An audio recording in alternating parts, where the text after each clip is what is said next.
Hitting record. There we go. Oh, we're recording. We are recording. Do you want to do the three, two, one, and then clap? Do it. All right. Three. Hold on. Take Three. two. Yeah. Three, two, one.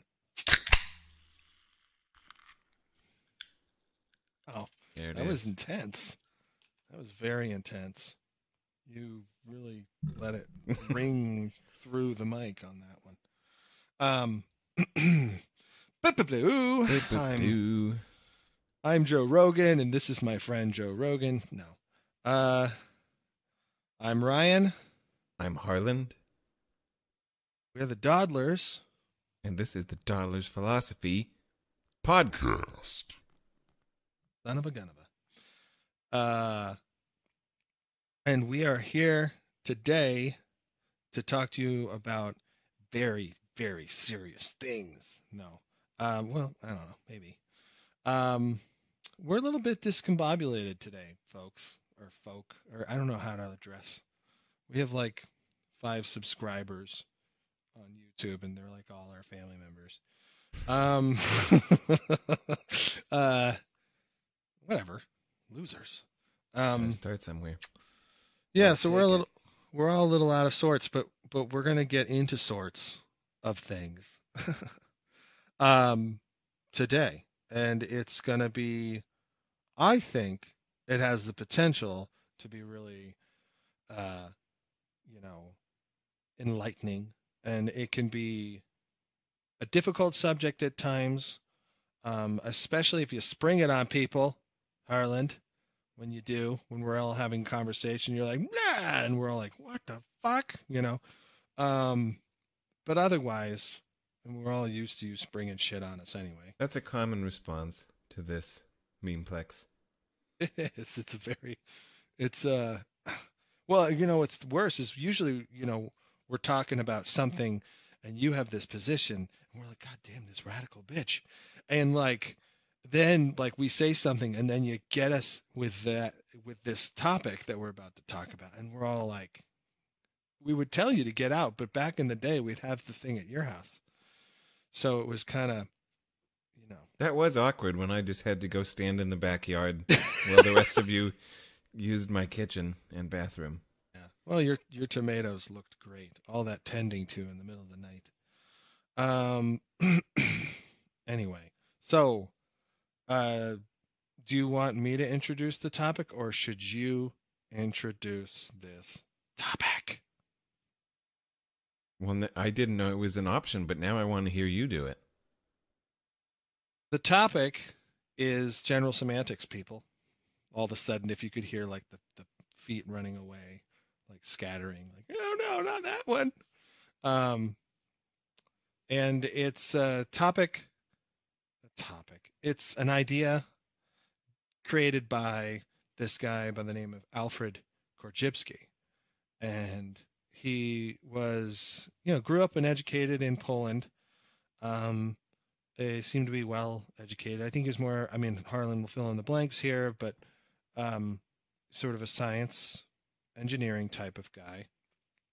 But I'm sure back in the day, I don't know what year he was born. Again, Harlan will fill in those blanks. Maybe 1879, according to Wikipedia. 1879. All right. Well, according to Wikipedia, nice. Well, anyway, they probably had well-rounded educations. I bet the motherfucker spoke a bunch of languages. All that crap. And I don't know how the hell he got to America, but he did spend, I think, the latter half of his life in America. And he has this giant 900 plus page book or something like that called Science and Sanity. I have like a selections from Science and Sanity book, and it's distributed by the Institute of General Semantics. So clearly he had some influence in the world. But general semantics, as you might imagine, is kind of a linguistic type of idea. At least that's my take on it. Is that it very much has to do with language and how we speak. And so um, it can be kind of difficult, especially if it's new and you're in a philosophical discussion with somebody who is disarming you with it or whatever. can be kind of a strange thing to experience. And so anyway, I will hand this over now to Harland to fill in the blanks. When I mentioned you introducing it, I basically thought you were just going to say the word general semantics. But that well, hold on, wait. I honestly, be... I thought I was just going to say the word general semantics too. So that lets you into my process. Oh, I see. Oh, but you just can't hold back. Once the floodgates are opened. I don't even have all the details, but I'm like, I'm saying it, you know? Like, I don't know when he was born, but I need to mention that he was born at some point. Yeah.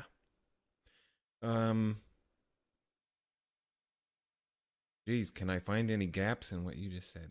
Let's see.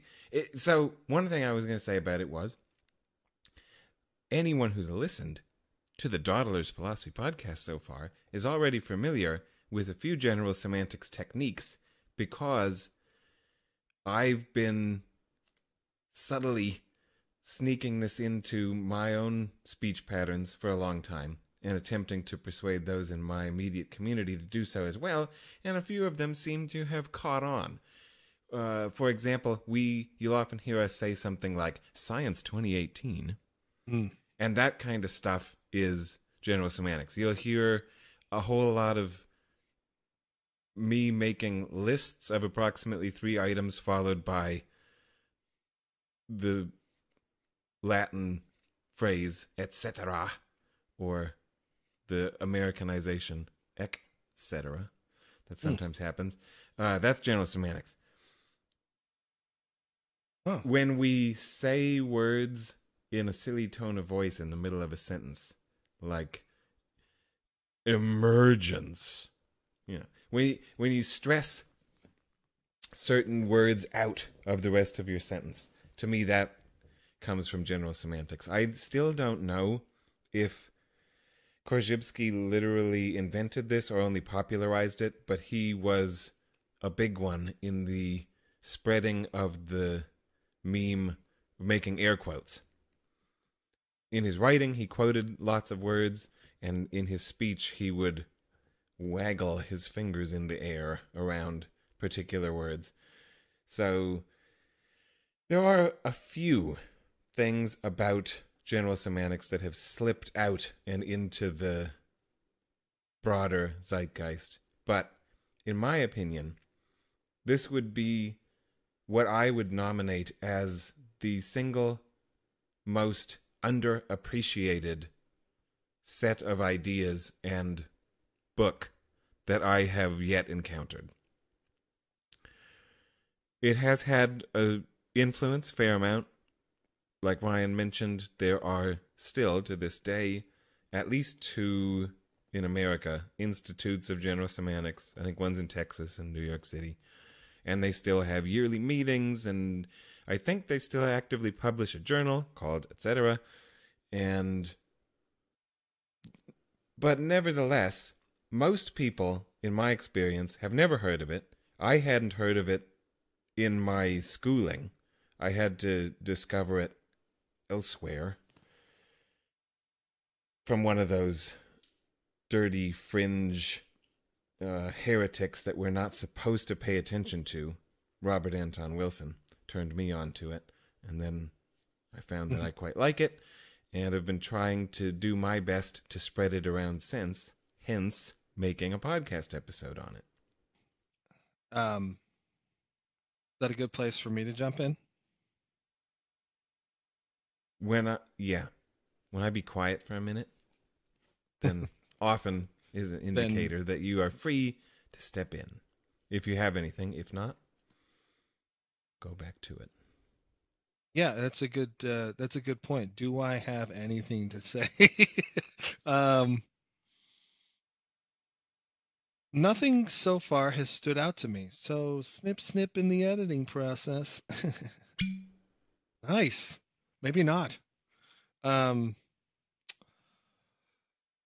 Yeah, I don't, So as you mentioned, Korzybski is wait, stop. Hold on. Major figure.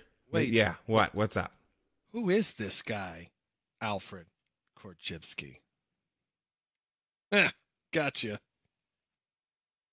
Alfred Korzhybski is, like you said, he was born in Poland, did some stuff over there, studied engineering. But another reason for us, Dawdlers, to like him is that he's one of the few, what they call independent scholars, who has done something that lasted. He wasn't a Harvard professor, you know. Right. He was in the military, and then he kind of came over here and he was doing some arms shipping or just random stuff and reading lots of books and studying and talking to people. And he came up with this idea, and as far as I know, was pretty much quote unquote self-made, and one of those American success stories that we used to have in the old days when someone could immigrate here and make it big. Right, right. So is he sort of similar in a way to the way that like James Lovelock was, where he wasn't really a part of any academy or institute, really? I mean, I think he did some contracting work and stuff, but he was more or less independent, I guess. Would they be in the same kind of, like, you got Korzybski, you got Lovelock, you got, I don't know, somebody else? Sounds like it. I don't know Lovelock's life details well enough, but as I understand it, that's what Korzybski's story is. Yeah. Okay. So, and he was kind of an interesting guy, both in his writing, and then I even found, in preparation for this meeting, I got a hold of my first recording of him speaking. He died in 1950, so there aren't very many, and this one, you could literally hear the vinyl scratching away in the background. But awesome. I found some 1947 recording where he was going through this stuff. And he had a very distinctive, low, powerful voice, but with a heavy accent. And he clearly, like, there was a type of charisma there, and there was also some interesting anecdotes. Because one of the things that I'm curious about is, this is a relatively unknown guy, work, and field. But I think there's a lot of value here. So, is there an explanation for that gap? The standard explanation for the gap is, Science and Sanity was 1933, and when it came out, I'm told, it was well received by many mainstream academics and intellectuals. But that in the 40s, not too long afterwards, an even more influential individual, Martin Gardner, included General Semantics as, I think, the last chapter, the crown jewel of his kind of debunking pre-neo-skeptic book, Fads and Fallacies in the Name of Science.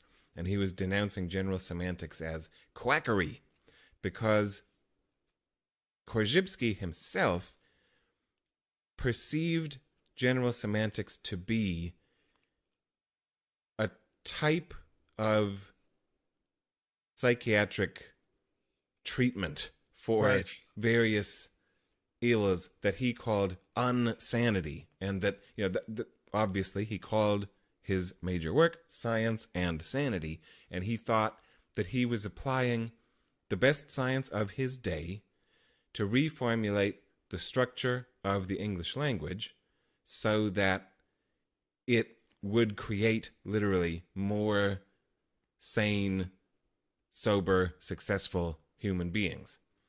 I wonder to what extent he would even maybe be accused of delusions of grandeur type. Right. I didn't. I thought I read somewhere in his own writing that he saw it sort of as therapy. I think that was the word that he used.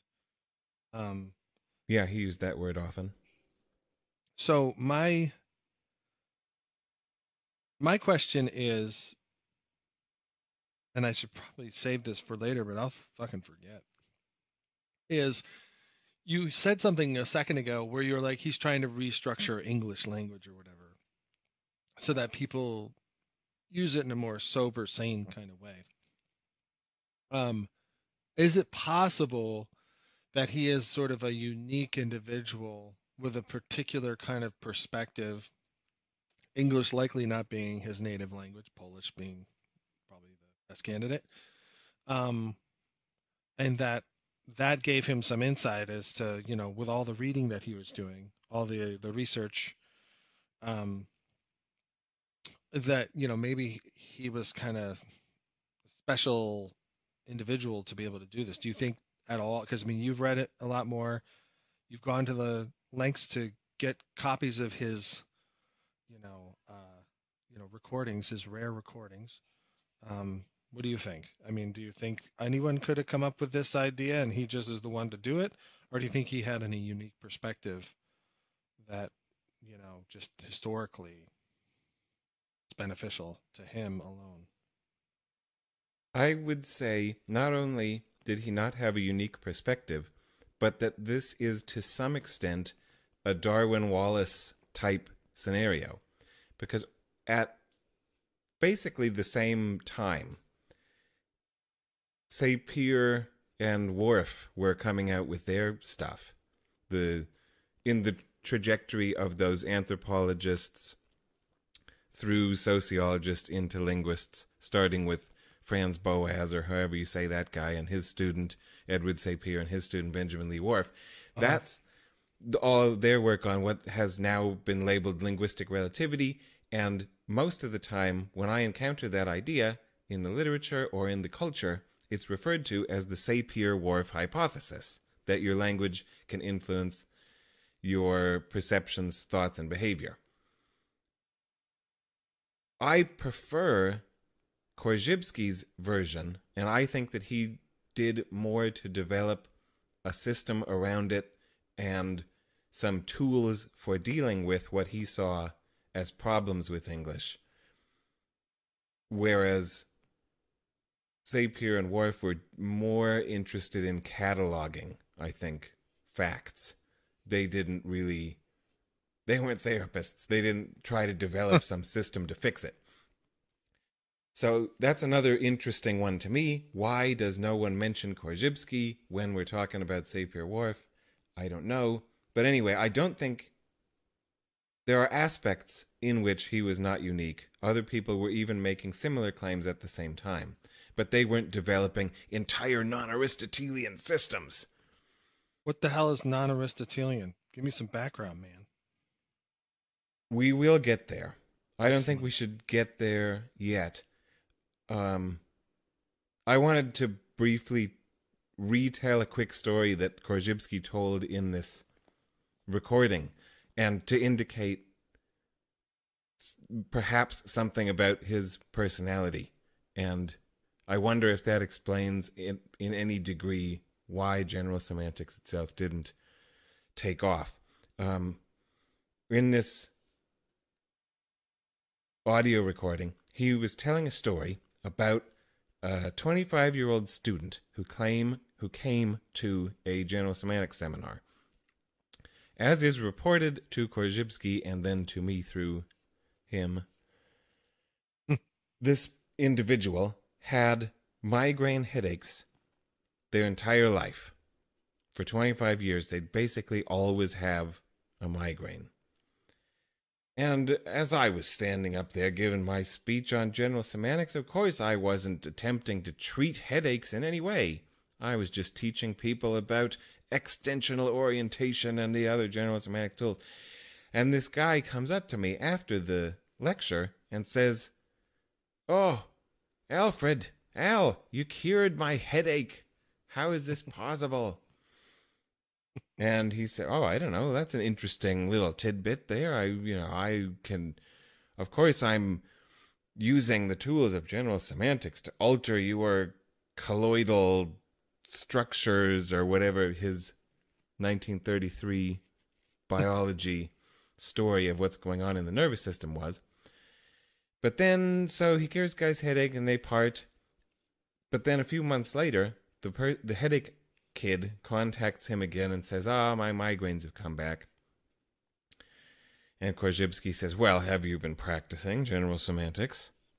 "No, I just came to your lecture and I liked it, but I haven't been implementing all the tools that you asked me to. Well, of course that's why your headache came back. Why don't you come and train with me for a month, and we'll see.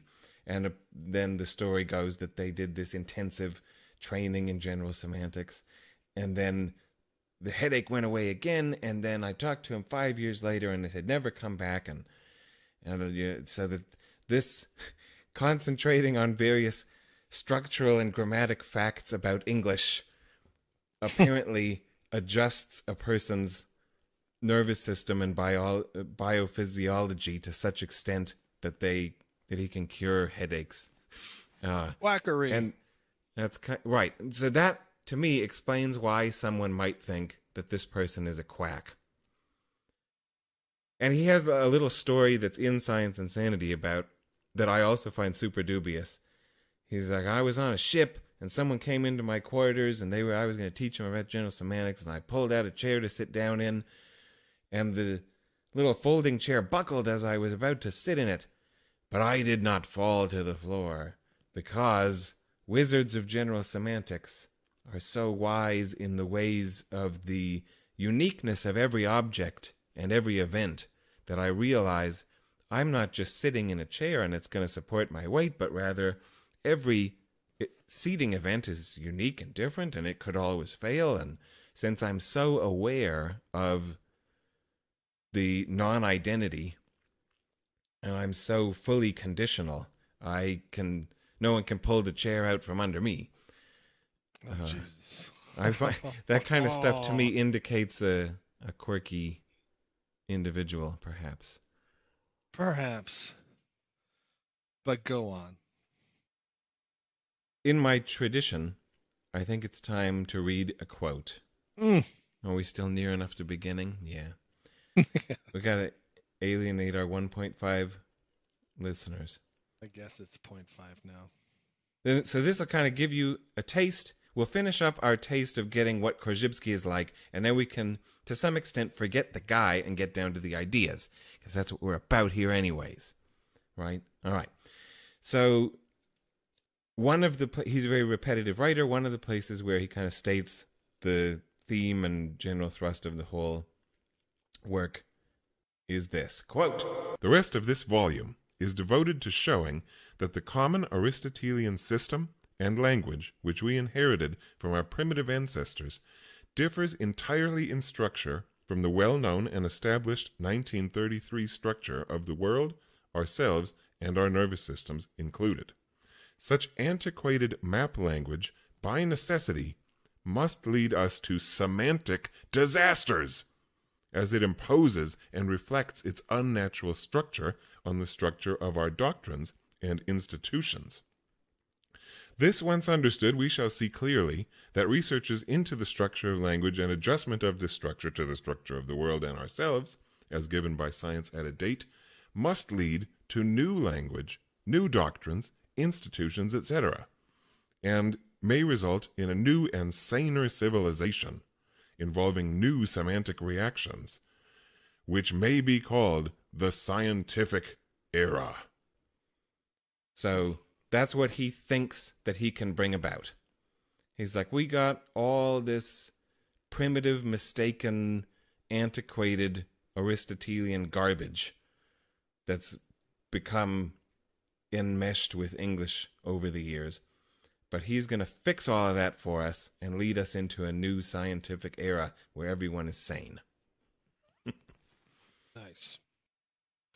That's not grandiose at all, yeah. Yeah. So, to move forward, we'll move backwards. yeah, I know. I'm like, come on now. Because I want to ask about Aristotle. Oh, we're still not going to go back that far, though. There's some degree of order that I think it will be helpful to present this in order to kind of build up what hopefully is a reasonable and sane and non-grandiose version of general semantics. Mm-hmm. That I think starts even before, a decade before Science and Sanity, in Korzybski's first book, Manhood of Humanity. Oh, where he engaged in the process of attempting to develop a definition of a man. Of course, we're just going to go with it for now, with a nod towards realizing that his terminology is male chauvinist, and it was 1919 and whatever. We're not going to worry about that for now. So he wanted to come up with a functional definition to indicate what counts. And to me, it doesn't even really matter if it's man or human, but rather that it's just an interesting category or class of life that seems important and distinguished from the others. Okay. He doesn't want it to just be like featherless biped type. He wants it to be something else. So Korzybski's definition for humanity, what brought us into the manhood of humanity, is the ability or characteristic that he called time binding. So that'll be our first general semantics concept that we try to get an understanding of. Okay. So what the fuck is time binding? Yeah, what is it? This is another idea that I think, and this will be a motif that comes up a lot through this meeting, because I think he anticipated many things that we are only in the last 5 years getting around to, but it was established by Korzybski a long time ago. Like, I hear a lot of talk about this nowadays, that we accumulate signals over time. I think that's one definition of time binding. It's just the idea that because we have symbolism and writing, that we are able to pass from one generation to another the knowledge, quote unquote, knowledge accumulated by a previous generation.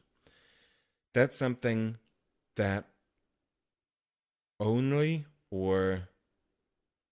to an infinitely extendable degree, perhaps. I don't know. You can tell me if you think that's reasonable, or if you want to say that other critters also can pass signals across generations.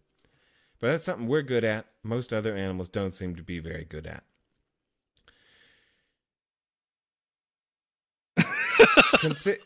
All right, this isn't working yet, but let me do this other part. Okay, so I think another potential explanation for why general semantics has not been very successful is that Korzybski is a really bad meme smith. His coinages are poor. I mean, even general semantics itself, I don't think is a very good term. Mm-hmm. He talks about, the idea is that he wanted to have just a very broad study of humanity. He wanted to call it general anthropology, but he thought that was kind of already taken. So a lot of these terms that he came up with, I think, are bad, including time binding. But all right, let's consider a similar, and the previous one, that we could call space binding. So what is this whole idea of binding, whatever? I think it comes to harnessing a dimension to your projects. So like space binding would just be developing a body that can locomote. Yeah. Does that make sense? That makes sense. So if one of your projects is acquire food or whatever, you are a space binder if you can efficiently and intelligently trot in the correct direction to acquire some food. You have bound space to your purposes. So different types of animals evolve different types of bodies and can, to varying degrees, utilize those bodies to manipulate themselves and chunks of their environment by the location dimension so that they can achieve some of their goals. And then you've got different structural, Korzybski talks about structure all the time, as you can already tell from that quote. There are different structural features about the bodies that make them more or less efficient at locomoting in various media. Some, cheetahs or something, really good on relatively open spaces on land. Not so good in the water, not so good in the sky. Sharks, really good in the water, not so good on the land, etc. So that there's various structural facts about the mechanism of binding whatever dimension it is. So the mechanism of space binding is a body, and the mechanism of time binding is a language. Does that make sense? Keep going. And as different bodies are better at binding the spatial dimensions to your purposes, different languages seem as though they might be better or worse, have various benefits and flaws, at harnessing, at binding time to your purposes of exchanging messages across space and or time. And that's what general semantics would be. So that's a partial justification of the terminology while also explicating it. So general semantics is just the study of the mechanism of time binding. Like physiology might be the study of the mechanism of space binding. Right. Yes. Yes? The space binding one, of course, comes quite naturally when you say the body is a mechanism, for space binding. That language is the mechanism for time binding. Maybe I missed something. I don't think I did, but maybe I did, and I'm still unsure as to. Can you just say it again for me at least? Why language is the mechanism for time binding? How else are we going to pass knowledge, quotes, waggling fingers in the air, from one generation to another across time? We need to have some medium of encoding, codifying the information that we can then put in a library, etch into a rock, do with whatever we do so that we can pass it down. Okay. Or just, lay on your deathbed and say it. Here's my wisdom that you need to hear, family, as I pass away. Yep. So that it's a mechanism for exchanging information across time. Any of us right now can click around on the internet or, heaven forbid, go to a library and access the quote-unquote knowledge of Plato and Aristotle and Alfred Korzhybski, though they're long gone. What allows us to do that is that they were time binders who wrote some things down. In a language that we can access later. I can get maybe I'm a total idiot, but I get these two things separately, but I can't see how they're similar. I'm not saying that you haven't said it already like multiple times, but I'm just like trying to find the way the analogy works, and maybe I should spend less time on that and just worry about, okay, I think I have an understanding of time binding.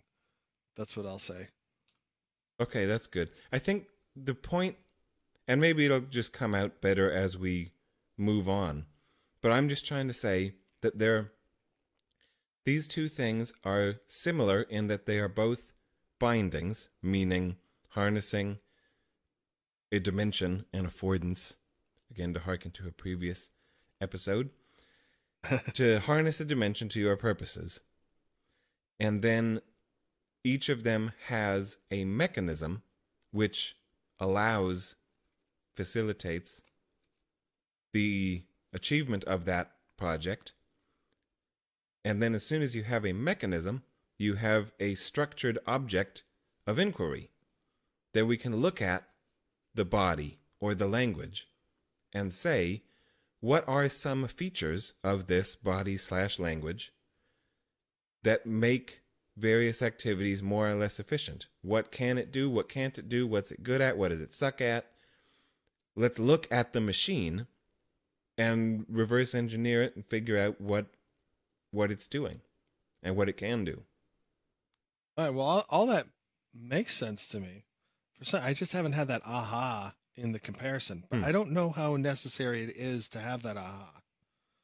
And it could just be me tonight. Time binding. Yeah, right. You know, and if I were to listen to this later, be like, you idiot. But yeah, that's kind of where I'm at right now. I'm just like, God damn it, what is that thing? I'm guessing that you're feeling like you've said it multiple times now. I could be the one, you know, person who just doesn't get it, and 1.5 listeners are like, come on, can we get to the rest? Yeah. So for that, I apologize. Well, we'll move on and we'll see. Maybe it'll click, maybe it won't. And I don't know. Okay. Maybe it could easily be my fault in the presentation also.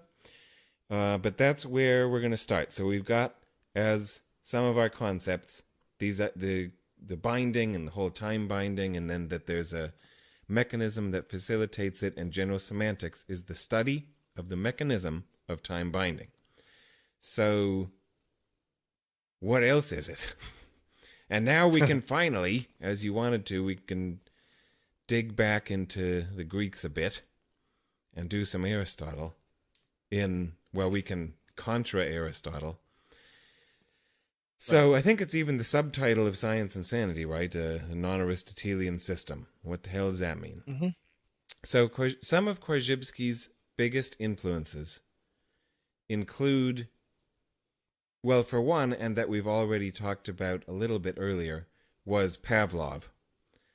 That's, I think, where he got a lot of his kind of therapy through conditioning orientation. That he's going to look at human beings as these physical objects that are manipulable and can be conditioned through training. He was in a lot of this. He wanted people to train. Come back and train with me. Yeah. So he's going to physically alter your nervous system by the use of words, and he made this object called the structural differential that you were supposed to handle while you did it and whatever. But so that his version of therapy is supposed to be he's altering the structure of your nervous system. And I think he got that from Pavlov. So that was a big influence. And then he did a lot of mathematics, and I think he really liked Poincaré in that realm.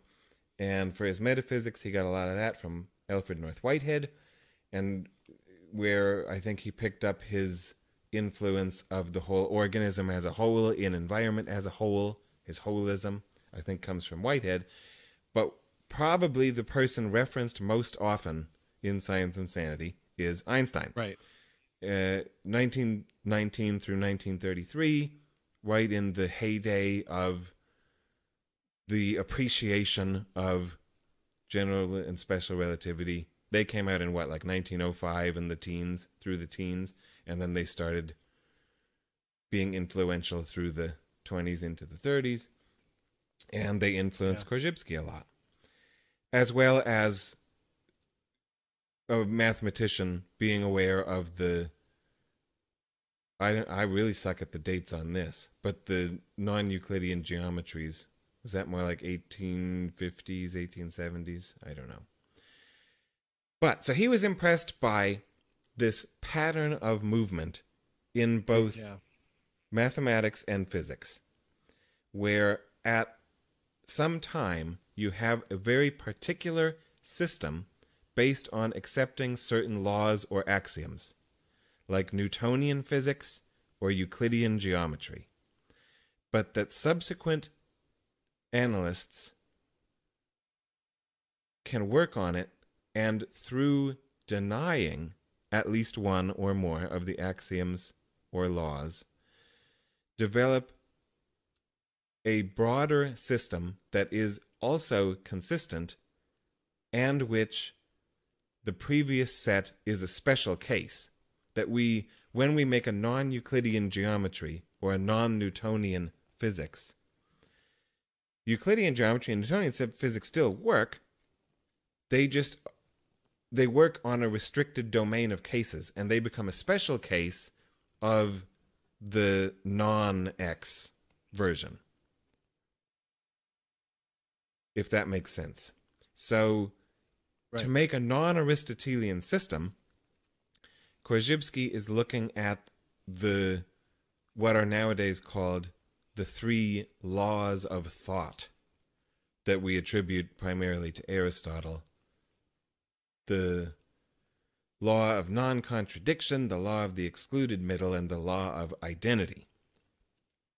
That for a long time, and by many people, I think up till today, many people think those are, I don't know, you hear the phrase self-evident thrown around, or a priori, or necessary. A lot of people take those Aristotelian law, they are willing to abide by those laws.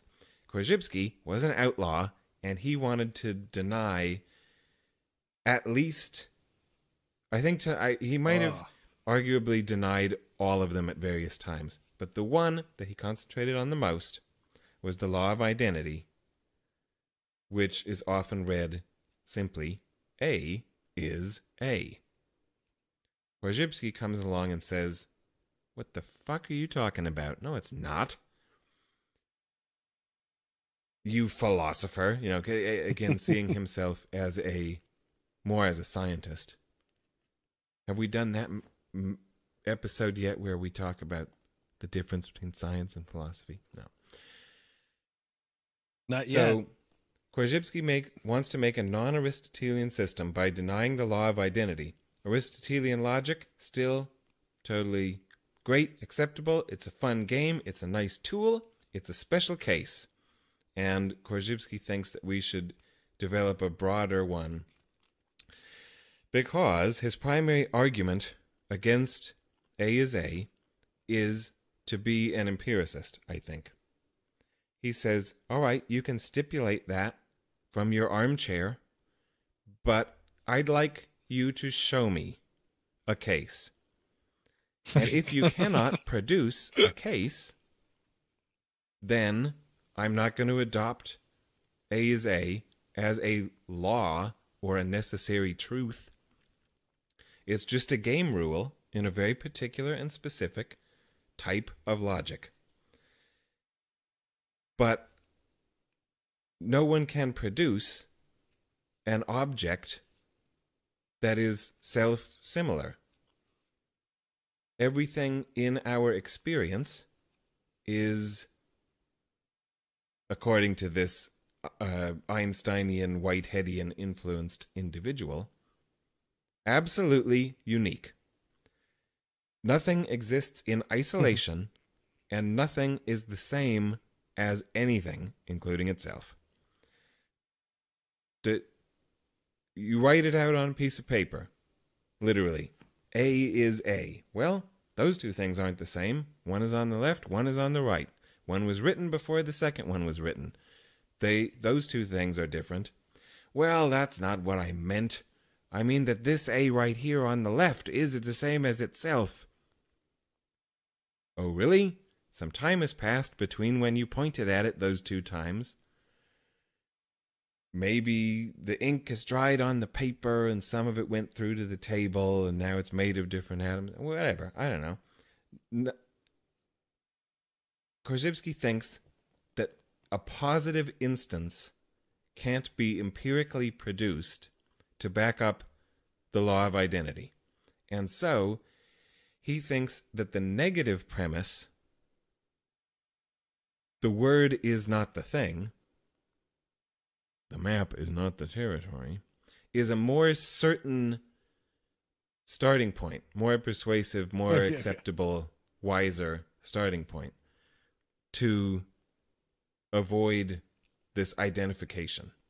And that's one of the first things that he thinks is part of the unsanity of the English-speaking world, is that there's a whole bunch of identity included in it.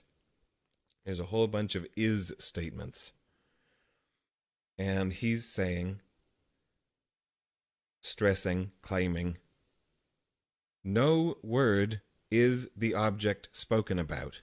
So when you make a sentence made entirely out of words, you're necessarily saying something that is strictly false because you just made a bunch of words and think that you made claims about reality.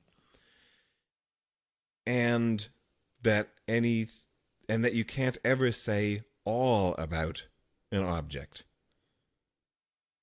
Take this pencil, this beer bottle before me, and start listing traits about it.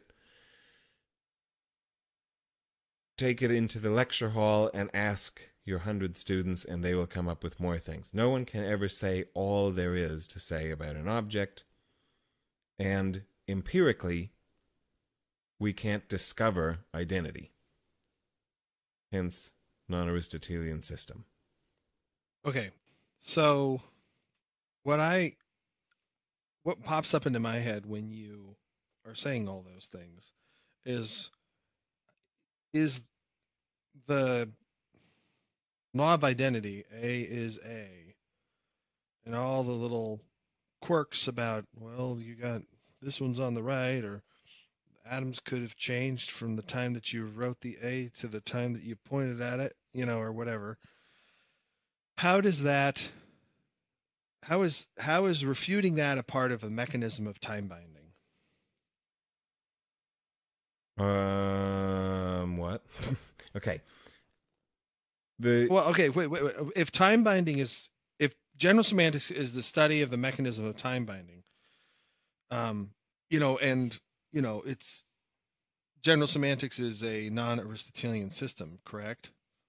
Oh, yeah, I think I might know what you're asking, yeah. Okay. All right. So then, do they relate, or is this law of identity thing something, how exclusive is it from the time binding, or, how similar is it, that kind of, how much does it overlap? I think this ties into the time binding thing through the reason that he's even looking at it is that first you notice, so we're looking at the mechanism, English, the time binding mechanism, and we say, well, what are some interesting, important facts about this machine? One of them is there's a bunch of is's all over it.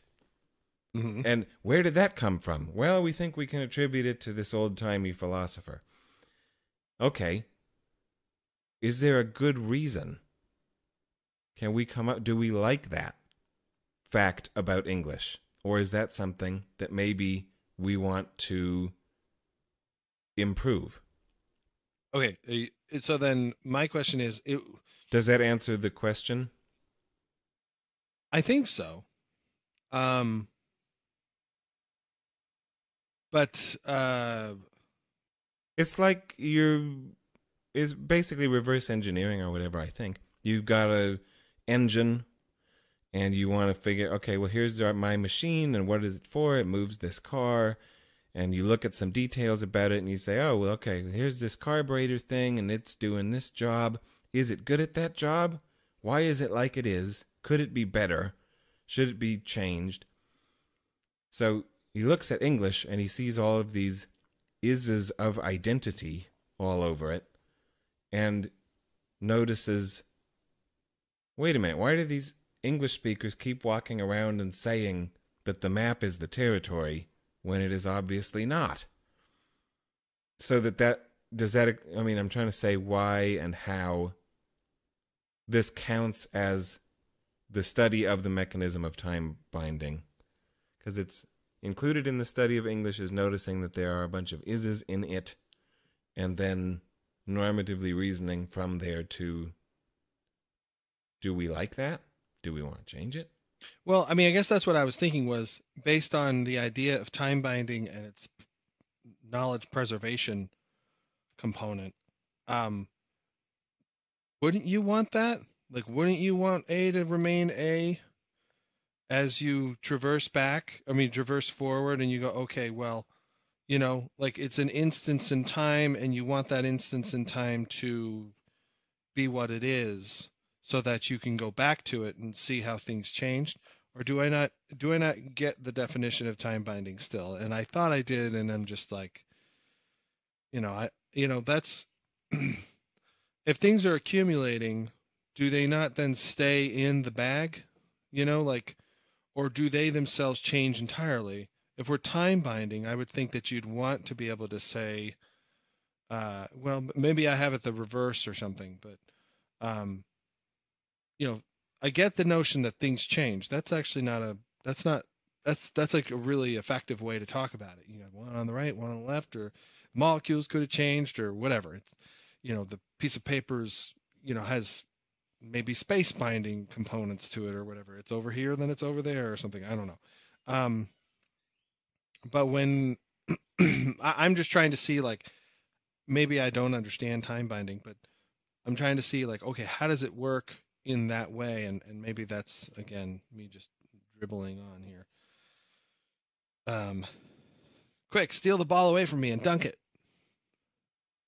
What you want doesn't matter. Does that count? Did I travel? So what I heard you as asking, something like, well, wouldn't is be a good thing if what you want to do is bind time to your purposes, because is are an efficient way to do that. If something is what it is in 1905, then when I read it in 2018, it just would be the same thing, because A is A, and that would be a very efficient way for me to learn what Einstein said, or something like. Is that kind of what you're getting at? I think so. Aren't is really good at time binders? Yeah. And maybe so, but that seems to be the wrong question, or definitely a different question than Korzybski's asking. Because science doesn't care what you want or what you believe. He wants our mechanism of time binding, our language, to reflect whatever the best current available scientific worldview is. And if that doesn't include essentialist Aristotelian identities, then we shouldn't allow them to be prevalent in our language. Whether or not they're efficient time binders, your language will just be broken and mistaken and lead you to all sorts of insane behaviors. So then do we not want to accumulate project progress, and rather we want to abandon certain components in order to move on to something that's more up to date? Alfred Korzhybski, quote, The explanation is astonishingly simple and easily verified. Ryan. How did he know he'd be talking to you? The present non-Aristotelian system is based on fundamental negative premises, namely, the complete denial of, quote, identity, which denial cannot be denied without imposing the burden of impossible proof on the person who denies the denial. See how simple this is? Simple and easily. God. If we start, for instance, with a statement that a word is not the object spoken about, and someone tried to deny that, he would have to produce an actual physical object, which would be the word. Impossible of performance, even in asylums for the mentally ill. This general denial of the is of identity gives the main fundamental non-Aristotelian premise, which necessitates a structural treatment. The status of negative premises is much more important and secure than that of positive is of identity. Any map or language, to be of maximum usefulness, should in structure be similar to the structure of the empirical world. That's, I think, what he is trying to say to you about this. You're going about it not necessarily in reverse, but from the wrong direction. We don't just want to look at what aspects of our time-binding mechanism would be the best at exchanging messages across time, but we want to exchange some sort of epistemic qualifier in front of it, messages. We want to exchange true messages or useful messages or productive ones. He wants our language to be of maximum usefulness, and he thinks that the only way we can do that is if it, in structure, is similar to the structure of the empirical world. So if the empirical world doesn't have any identities in it, our language shouldn't have any identities in it either. I just thought of a reason as to why general semantics isn't a thing out there the way people, the way other things are things out there. And that is that you quote him and then you paraphrase him in Harland speak. And maybe it's that I'm more used to listening to you talk than Korzybski's words spoken, but you seem to have a better handle on being able to communicate these things than he was. And maybe it's just, the time binding issue. I don't know. But yeah, I mean, maybe it was written a long time ago. He's not a native English speaker, etc. Who knows what the reasons for that are. Yeah. So, I mean, you clearly then spent a lot of time, because if I understand you, then, a T sub 1 is not a T sub 2 or whatever, clearly. A T sub 1 is not, you can't, it's illogical, I tell you, to say T sub 1 is a T sub 2, because there could be things that have transpired between those two events or two moments, instances. And he wants the T sub 1 component included in the statements that we make about whatever. So that when you go back over it and you look at it later, you have some means of, it's almost like a temporal coordinate system in a way. It seems to me. Am I getting that sort of better now? Well, what you were describing right there is literally one of the tools that Korzybski wants to train everybody in, that he called indexing, and it's putting the little sub in beneath things in order to remind ourselves that nothing is identical even to itself over time. Right. But is that not how it is? The refutation of A is A. Is that not how it's related to time binding as a mechanism? That you want to not have it, it doesn't persist through time, it changes. And so to refer to that A as unique in its temporal coordinate or whatever, is better than to go around thinking that it lasts forever and is unchanging, when empirical science would tell us that that's crazy to think of it in that way. I often don't have a high degree of confidence when I make analyses of this type, but my current opinion is you don't get time binding, and you keep bringing it up in contexts in which it doesn't apply. Shit. And so I don't get your question. Oh, crap. All right. Well, I guess I don't get time binding then. Back to concept 1. That's not good. Yeah, we need that. Well, I guess we don't really. I don't know.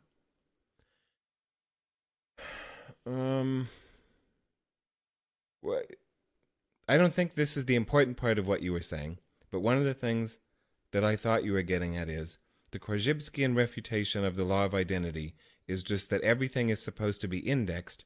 Therefore, in order to express it, you would be saying A sub 1 is A sub 2, and everybody can quickly see that that's false. So as soon as you implement some of the general semantic tools, then it becomes clear. You've bound it to time. What? Okay. Oh, Okay, that's like saying Science 2018 or whatever. Yeah. That's not time binding. No, oh my God. All right. We're in trouble. We are in trouble. And your space binding doesn't work either then. Fuck. I mean, I get it, I think. This is terrible. This is totally like this guy's. What the fuck? You know, I don't want to say like I don't want to be mean, but like this guy sucks. Come on, help! Well, don't blame him. It would have to be me that's sucking. I kind of get the sense that he might have a little suckage going on. I'm just having a little sense. I want to hear his voice. I want to hear him talk. Oh, well, yeah, we'll link you to the thing. You can. Okay, putting Science 2018, Korzybski calls the extensional device of dating, and that's a similar task to this indexing idea. Ant number 1 is not ant number 2, is not ant number 3. They have many similarities, but they are, in other ways, unique individuals. This one's pincer has this protein in it, and that other one's pincer has a different protein in it.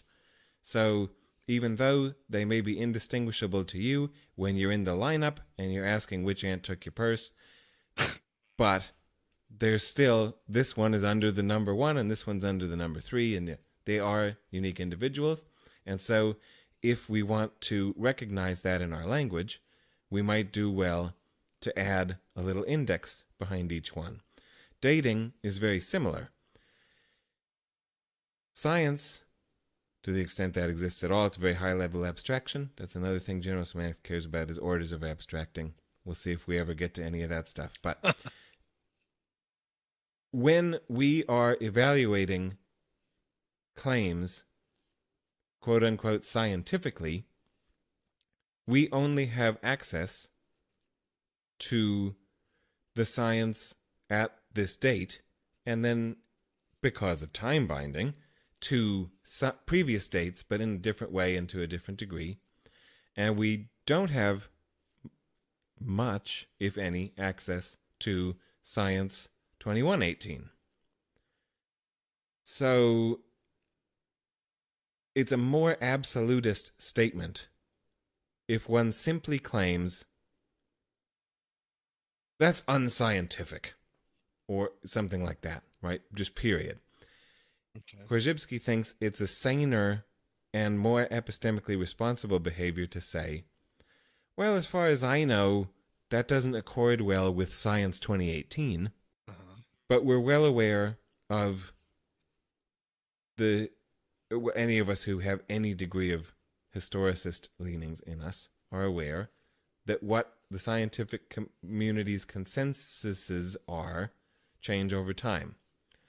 So that when Korzybski is writing Science and Sanity, he talks about Science 1933 often.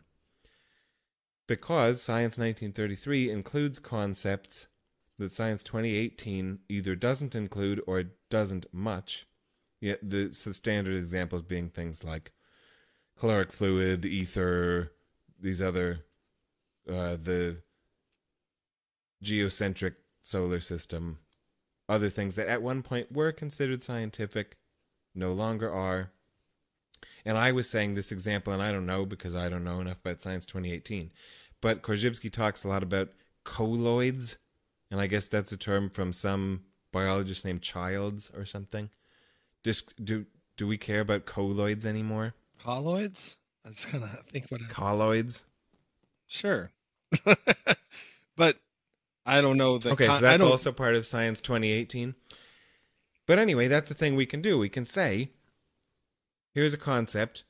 Is it part of science at date X?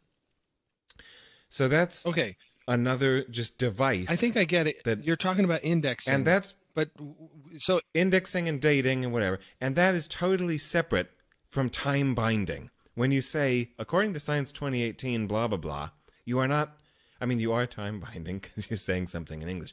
But adding a date to science, that's not at all what time binding is.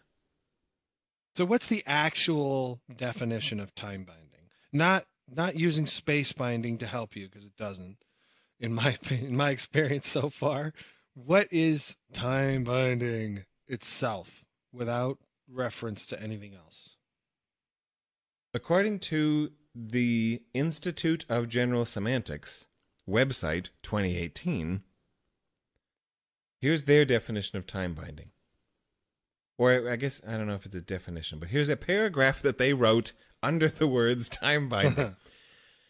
Only humans have demonstrated the capability to build on the accumulated knowledge of prior generations. Korzybski referred to this capability as time binding and declared it as the primary difference between humans and animals. Language and the symbolizing capabilities to record, document, and transmit information serves as the principal tool that facilitates time binding. So the parts of that are definitional, to me, seem to be the phrase, the capability to build on accumulated knowledge of prior generations. Okay. And so then what is indexing? Indexing is just a thing that you do separate. I mean, it's not separate, but it's like, if you're going to study the mechanism of time binding, you're going to use the tool of indexing. I guess that's what my question was. no. That's not included in the study of time binding. Study of the it's not included in general semantics.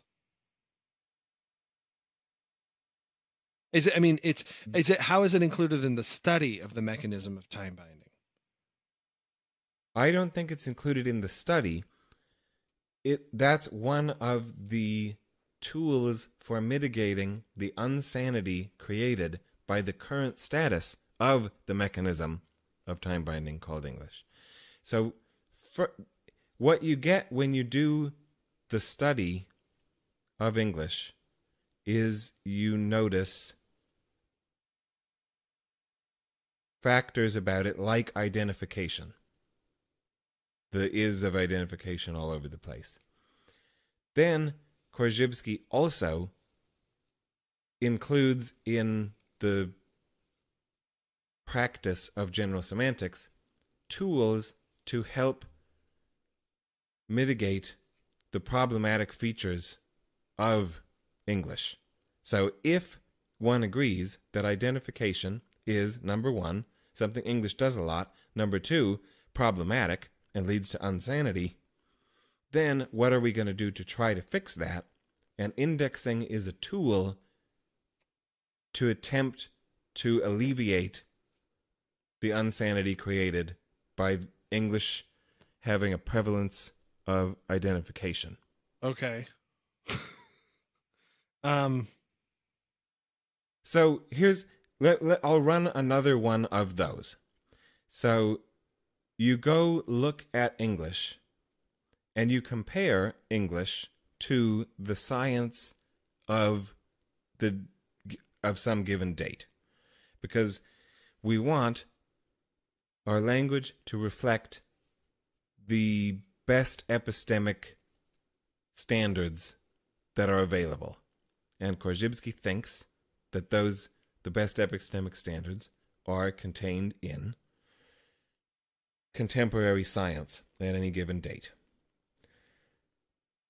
So you go look at English and you notice that one of the things it does is to split verbally or lexically into two or more words, something that is not ever split empirically or in science. For example, emotions and intellect in human beings. Mm-hmm.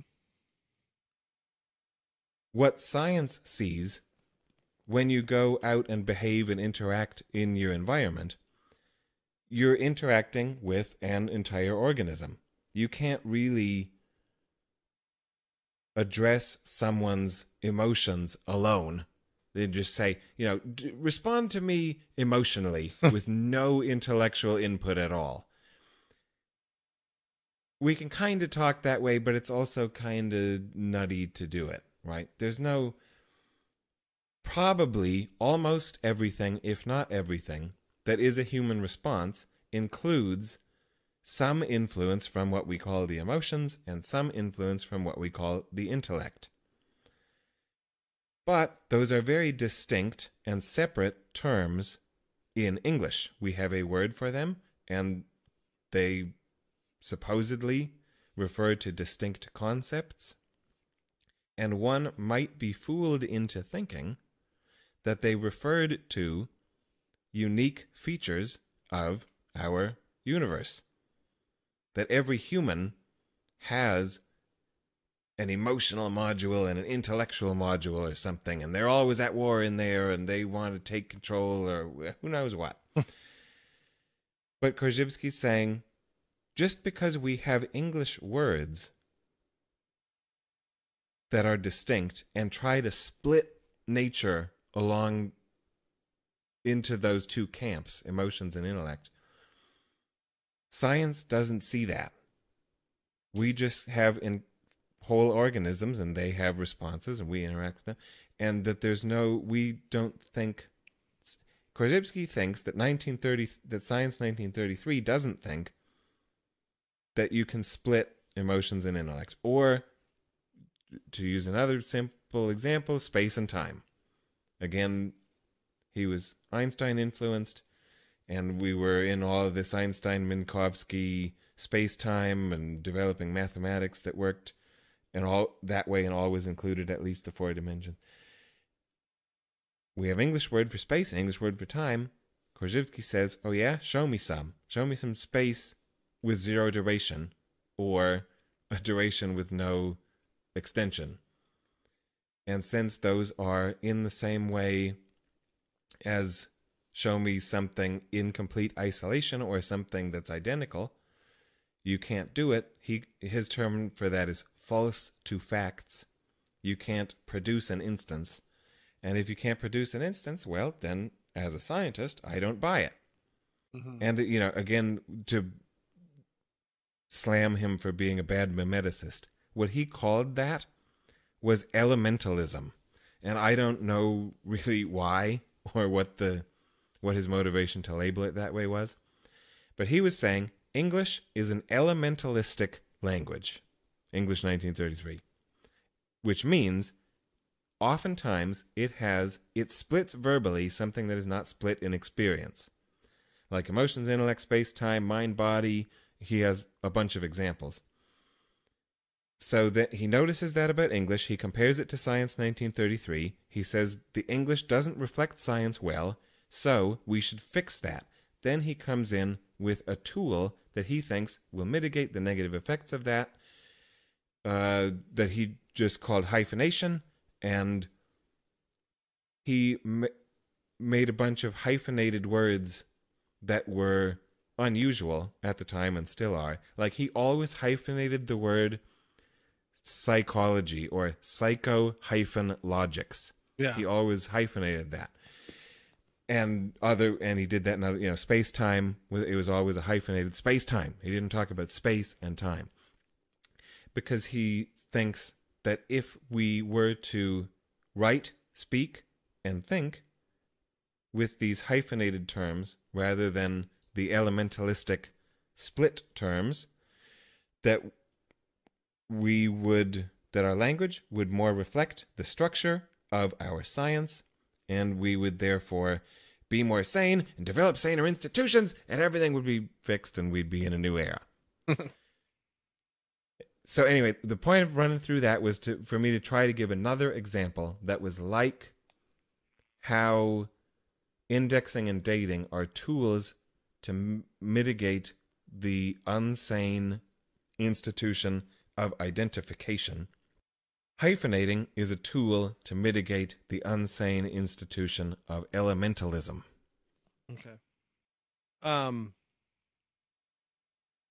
My sense in this conversation is that, and I'm keeping in mind this, 900-page manuscript, that, Korzybski had a whole bunch of different things kind of running almost seemingly in parallel or whatever at a certain level, like in the hierarchy of how he structured his, his ideas and books and all that kind of stuff. And for me, I guess what I keep coming back to be able to orient myself is that was an extra, they hit a little extra oomph on that one. Was there is the idea that, okay, general semantics is the study of the mechanism of time binding. And now these are all these things that somehow fall under that, big idea. And I guess I'm trying to keep track, and I'm trying to connect these things. And so it's what I'm having trouble with, clearly, is connecting the law of identity and maybe some of these other ones like excluded middle, etc. The tools that he uses, hyphenation, indexing, all that kind of stuff, back to the study of the mechanism of time binding.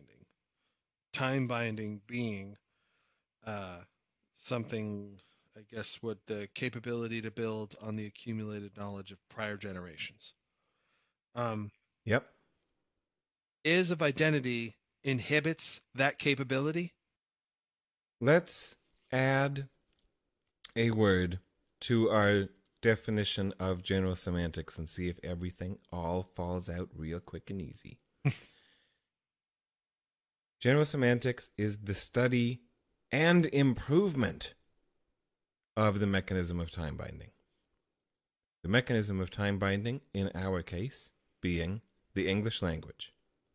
Time binding being the capacity to transmit signals across the generations.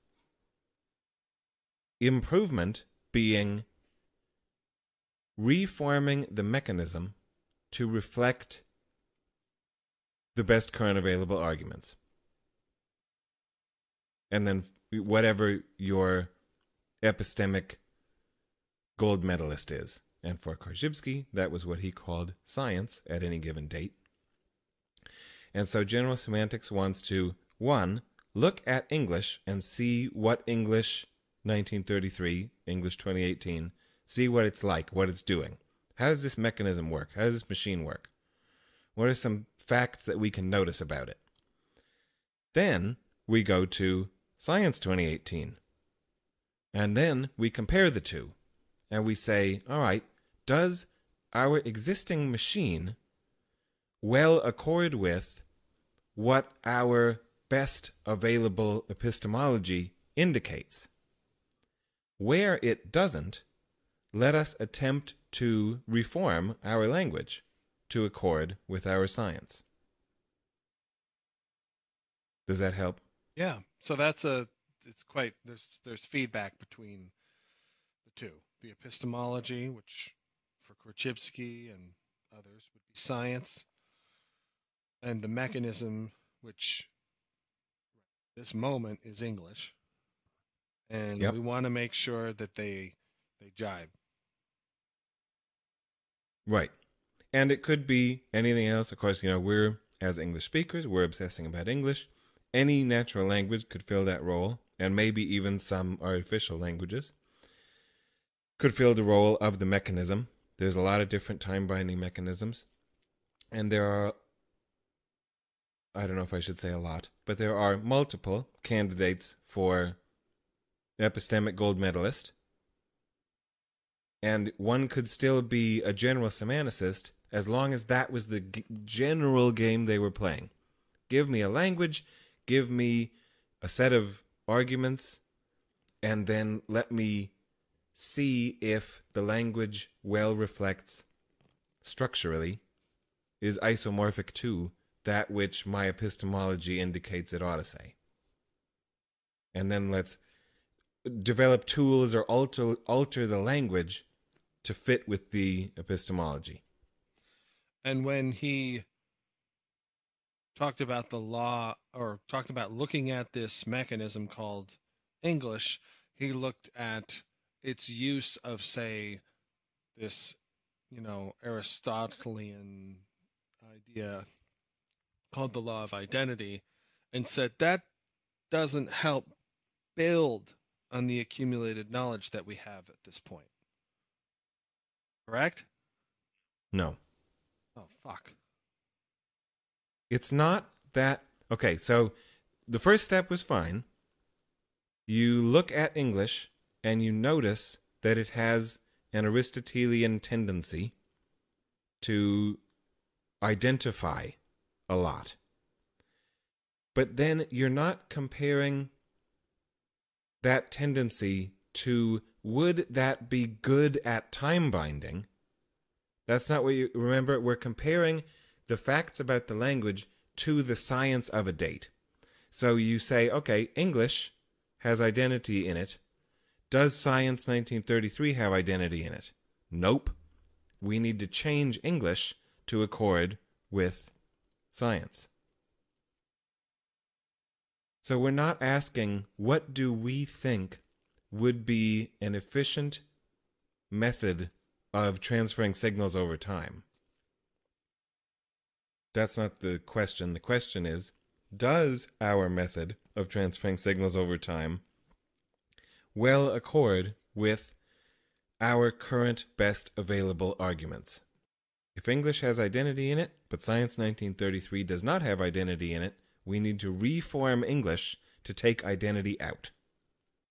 Whether or not we think a language with identity would be good at binding time, that doesn't... I don't know why this is the same hang-up we've been on, I think, right? I thought we were making progress and then we went right back to it. Well, I'm wondering if, I'm just not saying it right back to you, but that maybe I have a sense for it, because that's confusing. Because I kind of thought, well, the whole point is the study of the mechanism of time binding. That's general semantics. And time binding is considered, perhaps, one definition, the capability to build on the accumulated knowledge of prior generations. Does that mechanism... yeah.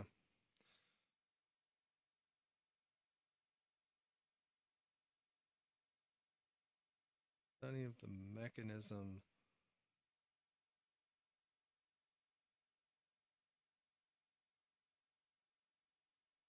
I think it's time binding is the issue. I'm not quite sure. Time binding is it's very amorphous at the moment for me. I guess maybe that's what it is. The other stuff like the epistemology and does Science 28, does our language accord with Science 2018, or is it according with some other previous point in time or something like that, and should we change it to match the science? That I understand, I think. And does that sound like I understand that? Yep. Okay, then what the fuck? Why, what does time binding have to do with any of this then? That's kind of like, okay, the accumulated knowledge of prior generations. Okay, like it's the capability to build on it. So if the mechanism, why can't we be talking about the mechanism being incapable of building on the accumulated knowledge? I don't know, maybe. I should have done this a long time ago. Let's throw it out! I don't think we need time binding. I thought it would be useful and good in the analogy with space binding, whatever, but it's failing, so fuck it. We don't need time binding. Let's just talk about communicating. Let's just say our medium for communicating, for exchanging information betwixt human beings, be they in different generations or in the same living room. Okay. Let's just say that general semantics is the study and attempt to improve our medium of communication, our natural language, and then improve being defined as bring it into accord with the best epistemology available locally at our place and time. This is interesting. I'm curious. Are you throwing out time binding because, this idiot here, I'm pointing at myself, doesn't get it? Or are you throwing it out because, it's dawning on you now? You're like, I don't know. I'm throwing it out because, or suggesting that we throw it out, because I don't think there's anything about the cross-generational aspect that's relevant to most of the rest of general semantics. Huh. That what just matters is the communication part, the information exchange part. And it can just be you and me talking to each other. It doesn't have to be our grandkids. We don't have to. Okay. All right. It just seems to be introducing unnecessary complications, and we can still get at the important lessons without introducing those extraneous, unnecessary complications or debatable points or misunderstandings. When I read Korzybski, he talks a lot about time binding, right? I mean, it's not something he abandoned himself.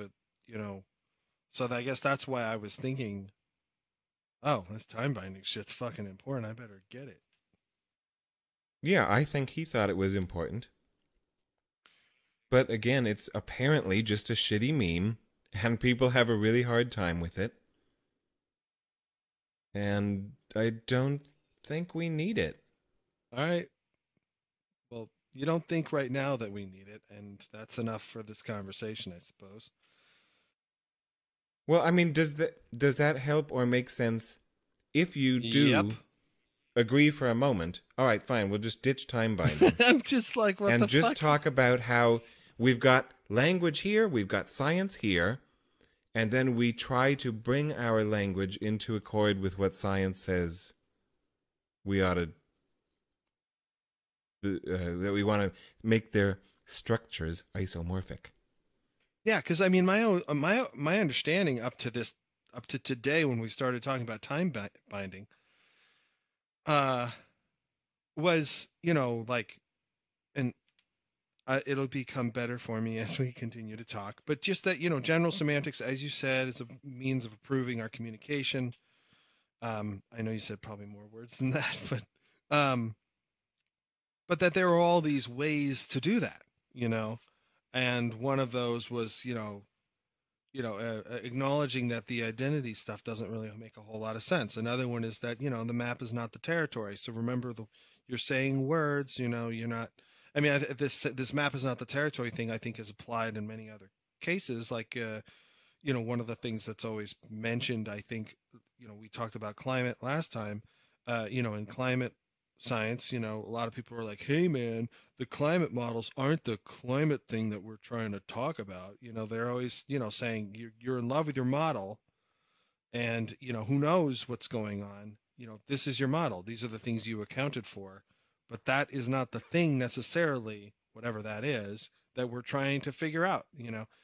So don't fall so head over heels with the thing that you're working on, because don't forget that it's just a model. It's just some symbols and some numbers you can crunch and, use a computer and all that kind of stuff.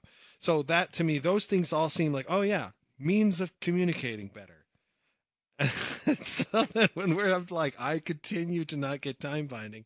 I'm like, oh fuck, this is more complicated than I thought. Like, but if for the moment you want to just talk about it in the simple dumbed down version for Dumb Dumb Ryan, then I think we're good. I don't even think that it's simple and dumbed down to do that, but... Okay, cool. Next! Maybe we shouldn't have skipped over it so quickly. One of the motivations to even engage in an activity of this type would be that it's kind of predicated on accepting the linguistic relativity hypothesis.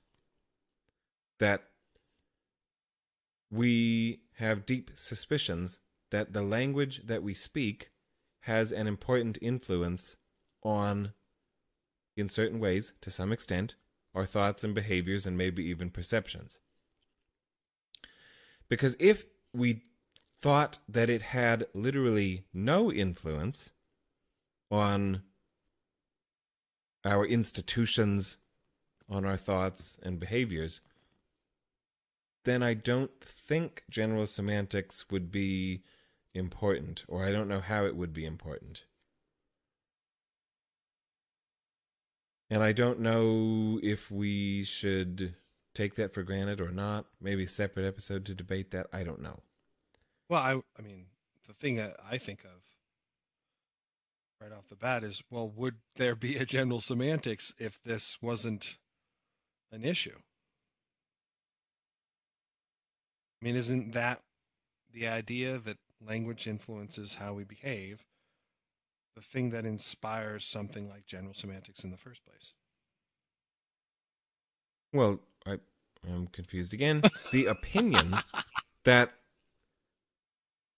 linguistic relativity has something to it could motivate the existence of general semantics, but the general semanticist could all just be nuts and wrong. I mean, astrology is a thing, but we don't take for granted that it's saying anything accurate. You can't just reason from, well, there are books about this thing and institutes about this thing. It must have a reason to be. Oh. I thought you were asking, if language doesn't have an effect on behavior, I don't know why general semantics would be important. Is that not what you were initially asking? I was asking if the language we speak has no influence on our subsequent behavior, general semantics would be quixotic. It would totally be windmill tilting, nonsense, waste of time, garbage, right? Because, yeah, you can work as hard as you want to reformulate language to match up with your favorite epistemology, but if it has no behavioral effects, then it would, seems to me, be pointless to, your reformism would be to no effect. Right, and I just thought that if, something like general semantics is inspired by, number one, the science, Einstein, and, Pavlov, these, new ideas that come into play through empiricism, and one can see how that has a big effect on, the way we behave, the way we look at the world, the kinds of, new goals we might acquire over time. To me, that would be an influence into, hey, why not then really try and get the way we talk, which seems to be amiss with the things that we now have come to understand. Why wouldn't, to me, it just seems like that would be the way that the thing flows. It flows from Pavlov and Einstein into something like general semantics. And general semantics wanting to, say, let's change the way we go about our business in communicating with each other. I don't know. I mean, I would just say, like, you say something to somebody in a very certain kind of tone of voice, and you say particular kinds of words, that alters their behavior, and they can say things that and reinforces it perhaps. It just seems like it seems like you have the data, and now general semantics is it's a theory, but it's also a therapy, that's come out of that, I suppose. And I don't know. I would just see it. I guess all I'm trying to say is I see it the other way than coming up with an idea and then hoping that the data matches it. I'm failing to follow so many things tonight. Well, I mean, So no, I'm failing to I think communicate. everyone agrees, most people agree, that language can affect behavior in this way, at least, right? Holy shit, there's a bus coming! Move, do something! Right? Like, that can affect people. That's language. It changes the behavior of the person who is standing in the street about to be smushed, such that they leap out of the way. All right, language has affected behavior. Whoop-de-doo. That's not what linguistic relativity is talking about. It would have to be something more subtle than that. It's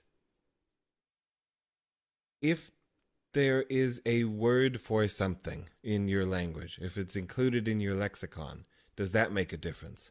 Or if there are structural factors about your language that influence something. A structural, for example, like English is subject-predicate. And I think certain things like Chinese and others are not. Do structural factors like that influence anything? Is there some extent to which there is a metaphysical stance taken by your language? And does that matter? Another thing that Korzybski claimed was a part of English,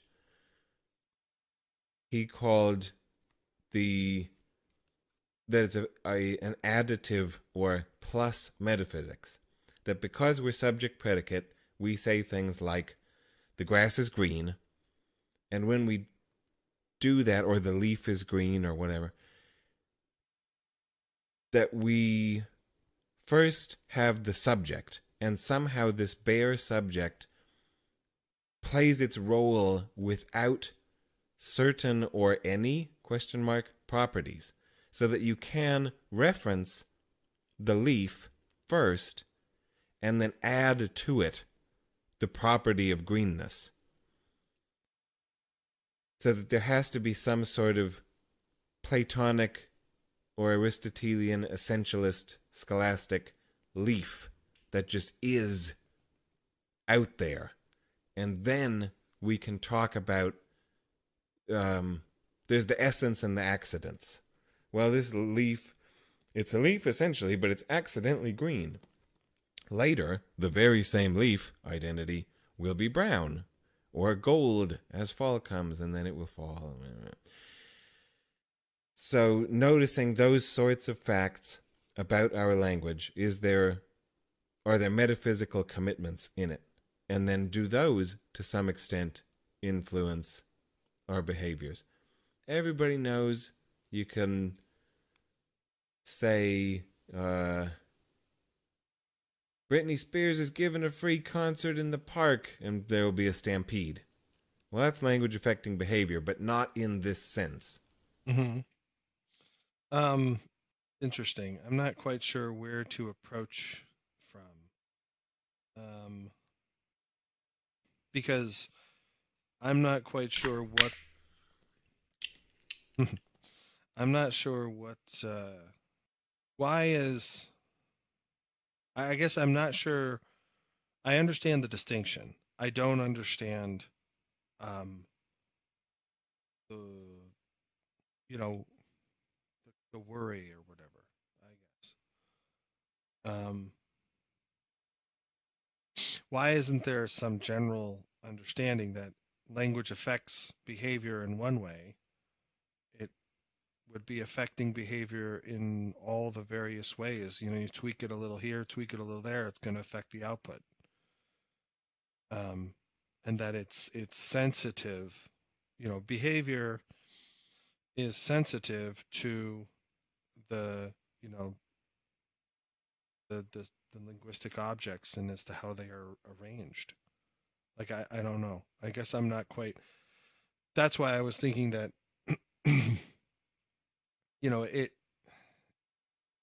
the idea that behavior is naturally like that, you can say, there's Britney Spears free concert and everybody stampedes, would be the impetus, the initiator to then say,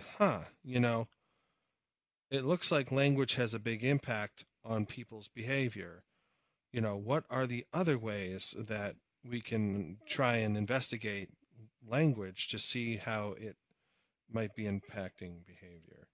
So that's what I was trying to say, was that it seems like you get general semantics because this empiricist guy named Alfred Korzhybski, was pretty enamored with that. And that then bled into him coming up with this idea, which was maybe a little more subtle take on some of the ways that language has had an impact. But, nonetheless, I think it's a given that language has an impact on people's behavior, at least in these kinds of research endeavors. 3 ways that I think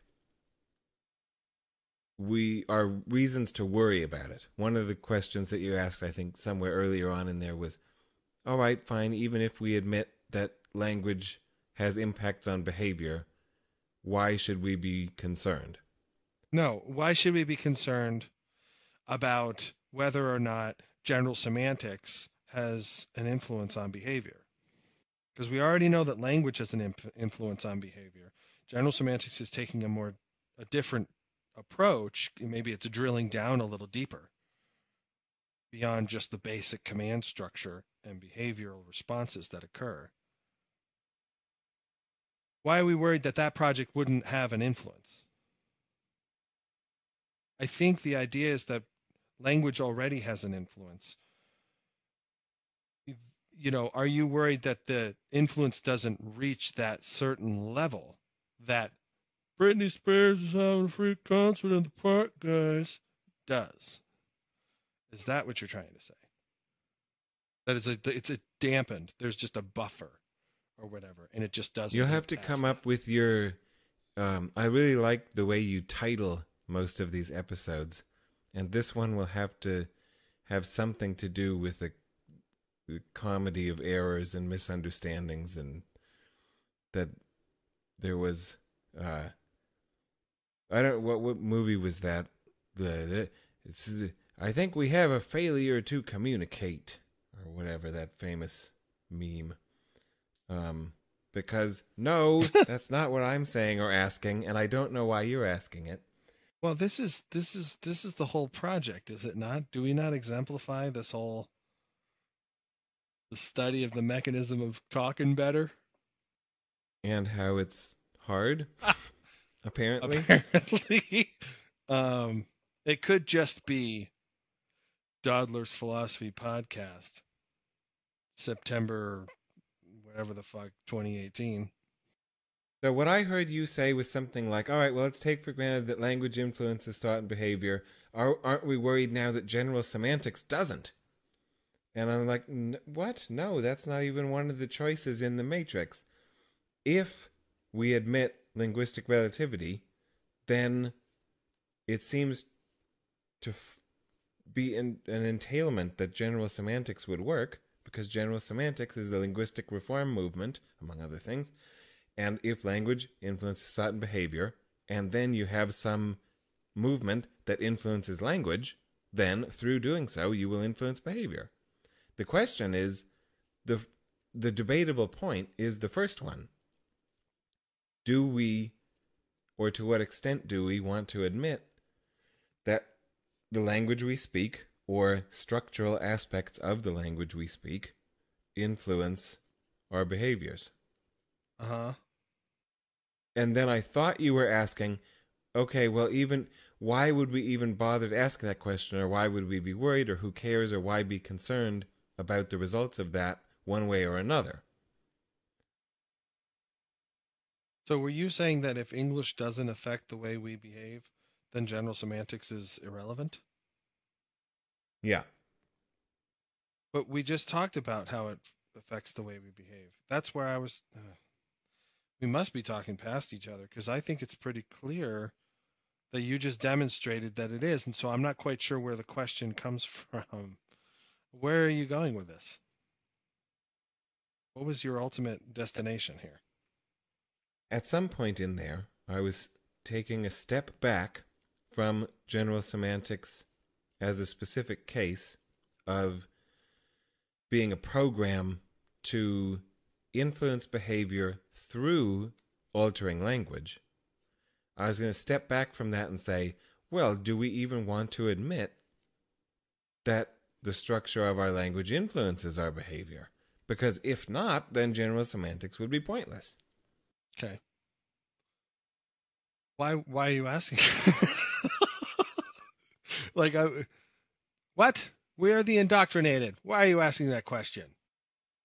Well, I was trying to stimulate discussion or debate, Well, you but sure it only fucking made did. things worse. No, it Yeah. was, well, I don't know if it was a debate, but it was definitely talky talk. So, we've got no time binding anymore. We've got the is of identity stuff going on. Well, I mean, maybe not is of, well, sort of. And then we touched on map is not the territory. We went off-roading quite a bit. I already have the title for this thing figured out. So,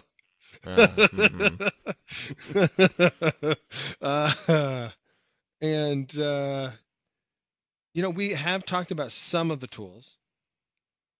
But like, what's the thing? You know, we've even redefined the fucking thing of general semantics. What is the thing that ultimately, you know, should be done here? You know,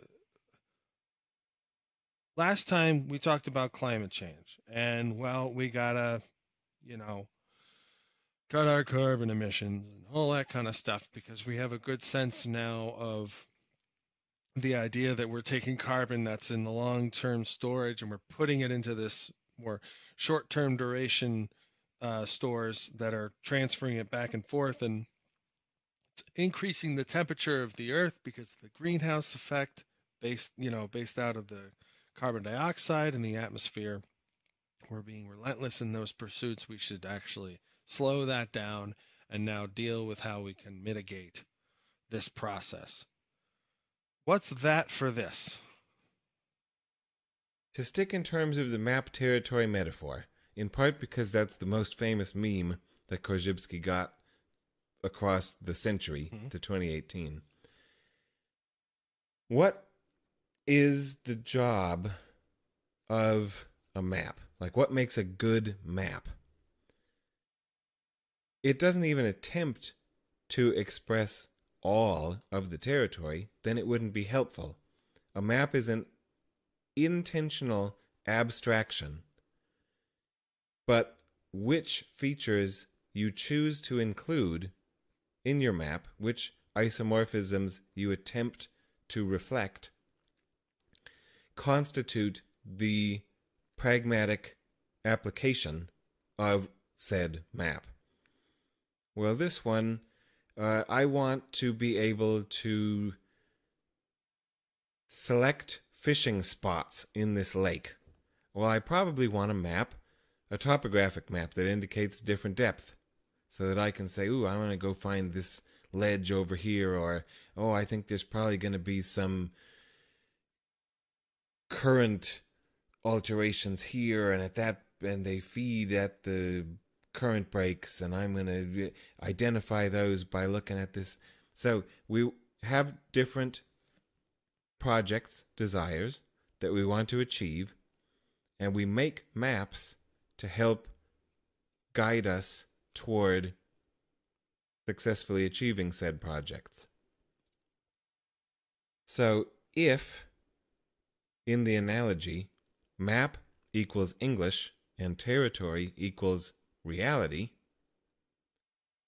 we want to be able to examine features of the map, what is English like, and compare those to our best account of the territory, which would come from science, and then say, well, what would make a good map here? What would make a good language?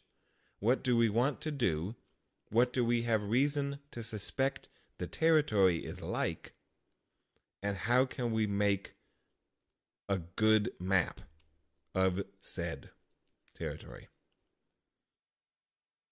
And that would be another way, I think, to express the purpose of general semantics. It's natural language cartography. It's the study of how to make good maps. So again, you don't like odds and goods and whatever, but it's relative to what we want to achieve. The goodness is defined by our own particular contingent concerns and projects. But we've got a picture of the territory that we get from our epistemically responsible endeavors, philosophy and science, or whatever you want to call them. And then we've got the map that we've been handed down, the naturally selected mimetic evolution result that we call English. We can compare the map to the territory and see if we think our map is good, and then we can try to draw a better map. So general semantics is drawing a better map in the sense of reforming language. Designing a set of tools to make our language better. It's cartography. Does any of that help? Well, yeah. I mean, I would think that would absolutely help for education. Right? Because how else are we going to learn the science if we don't have a good match between the map and the territory? If our interest is,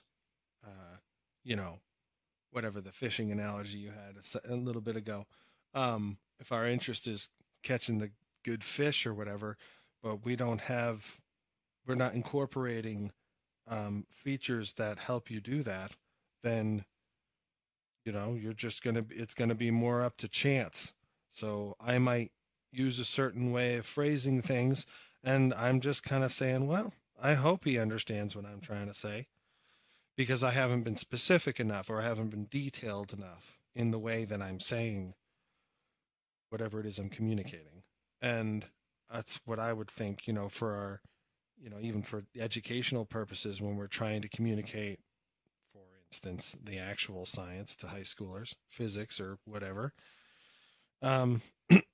If we use whatever the language is that we're using right now, that doesn't include a lot of the things in general semantics, some of this stuff might be missed, is my thinking, in addition to the normal just talking better aspect of it.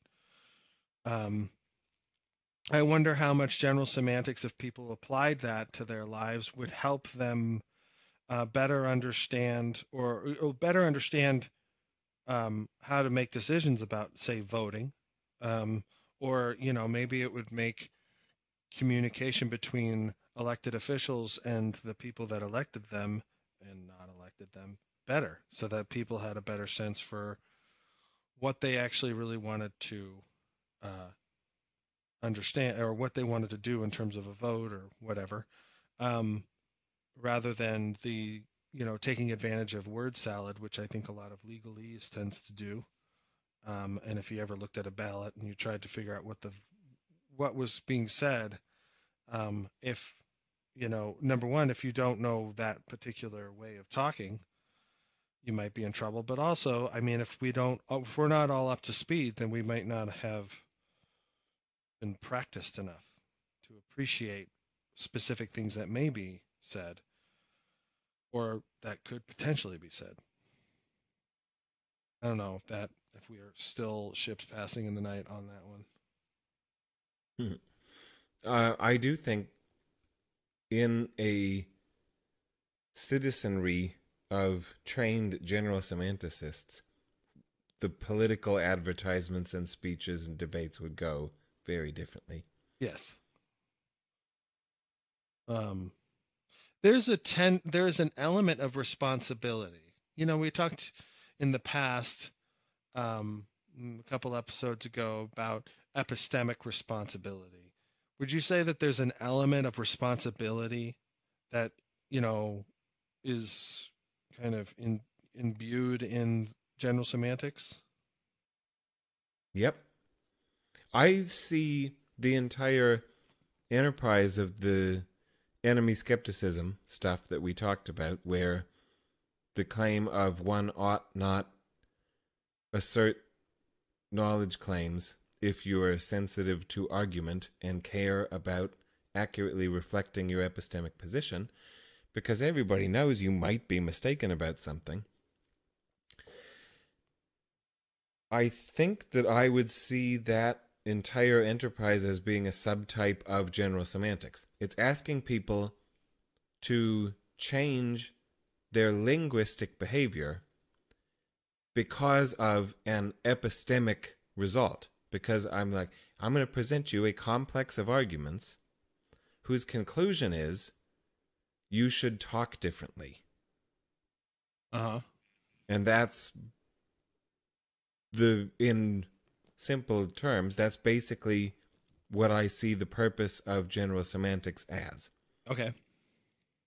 Can we do lofty epistemology? Can we do philosophy and science and the best we can do epistemically, and then take those results and apply them to the way we talk? Yeah. I appreciate that goal. And just like I was saying near the beginning of this, to some extent that succeeds and happens in that on the Dawdlers philosophy, we do a lot of dating in the Korzybskian sense of applying dates to terms, to abstractions, not in the sense of sucking on different ends of a spaghetti noodle across the table. Yeah. It's harder to do air quotes, but we can say quote unquote, I suppose. We can say quote unquote, and then like I say, we can do the verbal italics by just saying, Oh, right. Yeah. well, emergence. You can just somehow set apart certain terms and draw attention to the fact that those are contentious or have multiple different connotations or multiple different meanings. Yeah. Yeah, doing that kind of stuff is generally semantic. Right. Now, in the past... Just to throw in one... Whoa, what? No, go. Do it. Throw in one more. To throw in one more example that doesn't come from Korzybski, but rather from but I think is in a Korzybskian spirit, would be, for similar reasons to the skeptical arguments from the previous episode, if anyone is convinced that they are fallible and might be mistaken about things and wants to strive for non-absolutist terminology, I think we should minimize the number of times we use definite articles and instead use indefinite ones. Don't say, well, I have the answer to climate change or whatever. I've got the answer. Back off and just say, well, I have an answer. I have a suggestion. Because that opens up space for other people to say, all right, what's your suggestion? What's your argument for that suggestion? And you can have a discourse instead of it just being the dogmatic enterprise of stating, claiming, this is it. Here it is. This is the final word. Well, I have a word. I have some words. It's not the word. Mm-hmm. That's the sort of linguistic reform that could be suggested or that anyone could attempt to implement, as I do. Surely fail a lot because I was raised in a culture and linguistic community that says the all the time. I try to back off from those as much as I can, say a instead. And anytime you work on that sort of project, you're doing general semantics. I'm kind of, shooting from the hip. I don't know if that's the right phrase or not. Maybe I'm spitballing here, but when I was an undergraduate doing an honors thesis, I had in my title, the first word was the blah, blah, blah. And my advisor was like, you should change that to a blah, blah. Like, he's like, it's not, Oh, nice. he was like, it's not definitively like youngin or whatever, like, but he was, but I don't know if that's a common thing in science. I think so. That they back off right. the definitive I think things, so. and especially when science tends to encounter variation quite a bit, and the whole multiple working hypotheses and blah blah blah. That's another theme that I noticed developing across our episodes as I am more and more often saying, this is a place where it seems to me that scientists fare better than philosophers, and I wish we could emulate you a little bit.